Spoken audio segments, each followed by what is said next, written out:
네, 장동혁 대표가 오찬 불참을 발표하기 전에 인선 하나를 발표했는데요. 바로 지방선거 공천관리위원장입니다. 이정현 전 새누리당 대표를 내정을 했는데 호남 출신이죠. 그러다 보니까 당이 지향하는 공천의 지향점과 합치는 인물이다. 이런 것을 강조를 했습니다. 이정현 공관위원장 내정자의 최근 목소리와 함께 묶어서 들어보겠습니다. 저는 오늘 이정현 전 대표님을 이번 지방선거 중앙당 공천과 국회의원 보궐선거 공천 관리를 책임질 공천관리위원장에 추천하고자 합니다. 배신자 프레임을 당하고 있는 사람들은 분명하게 조직 안에 들어와 있으면 조직원으로서의 역할도 할 수 있어요. 그 안에서는 얼마든지 문제 제기를 하라 이겁니다. 네. 그럼 그것이 안 된다 그래서 그 판을 깬다? 그럼 조직원으로서의 자격이 없는 거죠. 무리로서는 자격이 없는 거죠. 예전에 새누리당 대표도 지냈고 많이들 아실 보수 진영의 인사인데 또 호남 출신이다 보니까 외연 확장 이런 이미지가 좀 있지 않나라는 생각이 들어요. 강전혜 대변인께 좀 이번 인사에 어떤 의미가 있을지 여쭤보고 싶은데요. 일단 통합과 도전의 가치를 보여주는 인선이다라고 생각을 합니다. 이정현 위원장 같은 경우에는 호남 출신이고요. 18대에는 비례였고 19대, 20대 때는 우리 당에 있어서는 굉장히 험지인 순천에서 지역구로 당선이 됐었거든요. 그리고 호남 출신으로는 처음으로 보수정당에서 당 대표까지 지내셨던 분입니다. 장동혁 대표도 그동안 호남에 어느 정도 열정을 보여줬었거든요.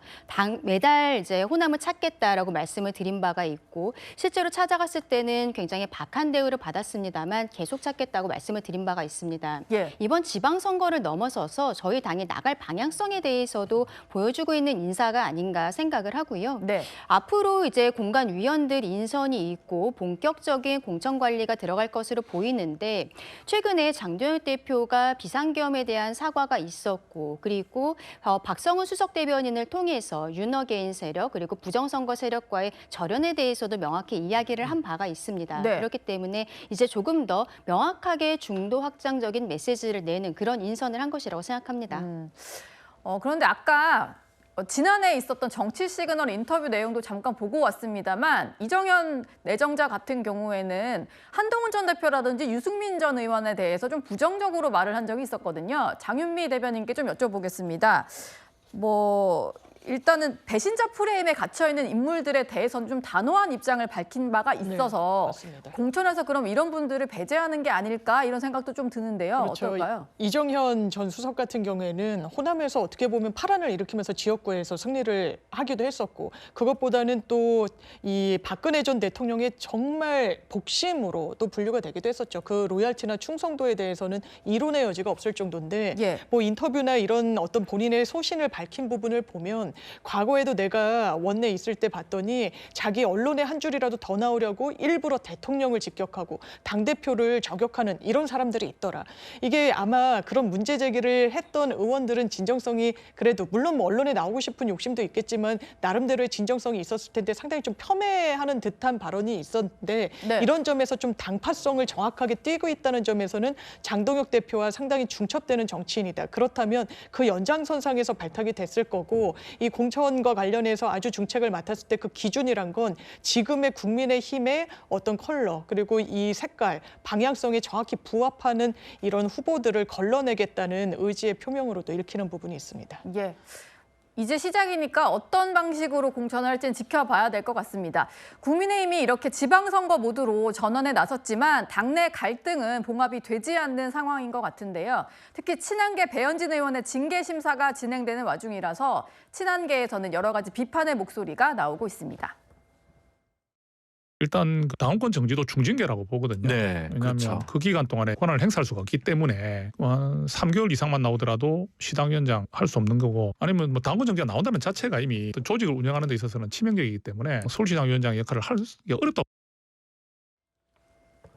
아무래도 당원권 정지를 몇 개월이라도 시키면 서울시당 위원장직을 수행할 수 없기 때문에 공천권에서 배제시키려는 시도가 있을 거다.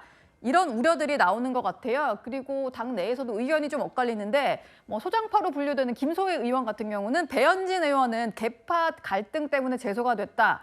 이런 얘기를 했고 손수조 대변인 같은 경우는 특정 인물 배대 시도가 아니고 그냥 개인적인 차원에서 제소가 된 거다. 이렇게 얘기를 하고 있습니다.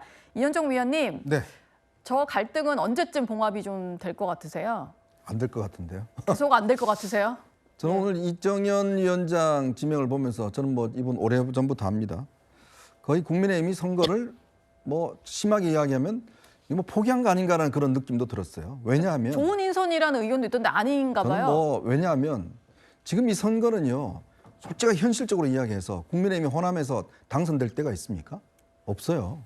그리고 호남 세력 지금 고성국 씨가 뭐 지금 전두환 사진 걸자고 그러는데 호남에서 지금 지지도가 확산될 수 있어요? 예. 없습니다. 네. 자, 그러면 지금 제일 중요한 것은 일단 수도권과 영남이에요.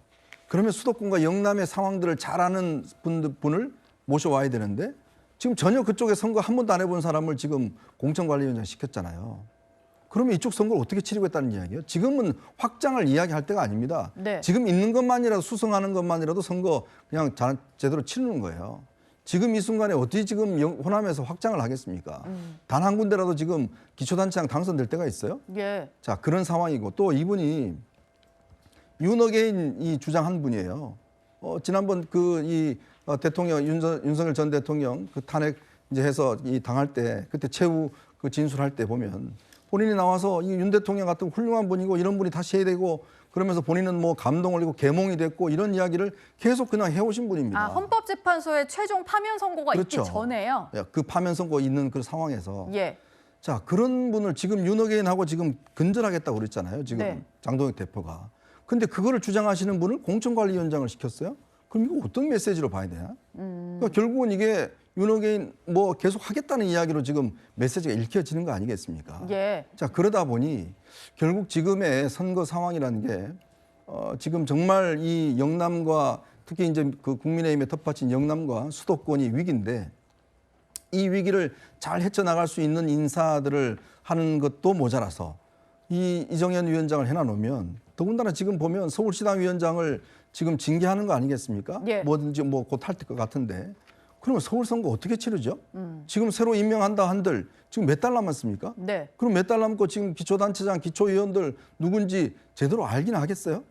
자, 그러면 이거는 선거를 치르겠다는 의도가 아니죠. 예. 이게 무슨 좋은 인사입니까? 솔직히 이야기해서 뭐 이거 당에서는 자꾸 무슨 통합 인사다 어쩌다 하는데 제가 볼 때는 이거는 통합 인사가 아니라 지금 이 기조가 가고 있는 기조 이거와 거의 걸맞는 인사를 한 것이고 저는 이거는 선거에 굉장히 안 좋은 영향을 미칠 수도 있다라는 네. 이야기를 솔직하게 드립니다. 과거에 윤석열 전 대통령은 좀 옹호했던 발언까지 말씀을 해주셨습니다. 이게 좀 논란이 될 수도 있을 것 같긴 한데요. 윤리위원회로부터 탈당 권고를 받고 제명 처리된 김종혁 전 최고위원이 오늘 국회에서 기자회견을 가졌습니다. 어떤 얘기를 했는지 듣고 오시죠. 윤석열의 불법 비상계엄, 한독수로 대선 후보를 교체하려던 새벽 3시에 정당 쿠데타와 똑같은 방식으로 전직 당대표를 제거한 것입니다.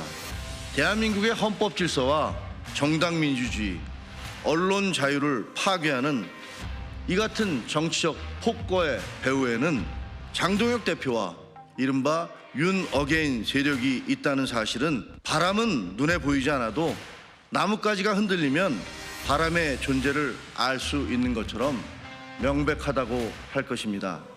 당으로부터 제명 결정 서류가 송달되는 대로 법원에 효력정지 가처분 신청을 낼 것입니다. 네, 김종혁 전 최고위원이 윤리위에 대해서 정치학살 도구로 전락했다 이런 얘기를 했고요. 가처분 신청을 내겠다고 했습니다. 강전혜 대변인님, 네. 일단 이게 당내 법적 분쟁이 이어지다 보면 계파 갈등이 해소되는 건 정말 점점 더 어려워지는 것 같거든요. 그렇죠. 뭐 김정일 전 최고도 소송할 것이다라는 것을 언론을 통해서 여러 차례 밝힌 바가 있기 때문에 특별히 놀랍지는 않고요. 한동훈 전 대표도 2호선 당무감사위원장을 본인 이름으로 고소를 했습니다만 아직 뭐 조사는 이루어지지 않고 있는 것으로 보입니다. 앞서 우리가 잠깐 다뤘었던 배현진 서울시당 위원장 사건에 대해서 좀 언급을 하고 싶은데요. 예. 이 혐의점 같은 경우에는 일부 당협위원장들의 의견을 마치 서울시당의 의견인 것처럼 이렇게 게시한 것에 대해서 문제 제기가 있었던 있었던 것이죠. 그렇다면 서울시당 위원장 입장에서는 본인이 어떠한 경위로 이런 글을 작성하게 되었는지 거기에 대해서 당원과 국민들께 소상하게 설명을 하는 것이 먼저라고 생각을 합니다. 예. 한동훈 전 대표도 똑같은 상황이라고 생각을 하는데요. 본인의 혐의점에 대해서 조작됐다라고 이야기하고 있습니다만 구체적인 내용들은 여전히 함구를 하고 있는 상황입니다. 또 고성국 씨에 대해서 징계를 하는 과정에 대해서도 하나 짚고 싶은 게요.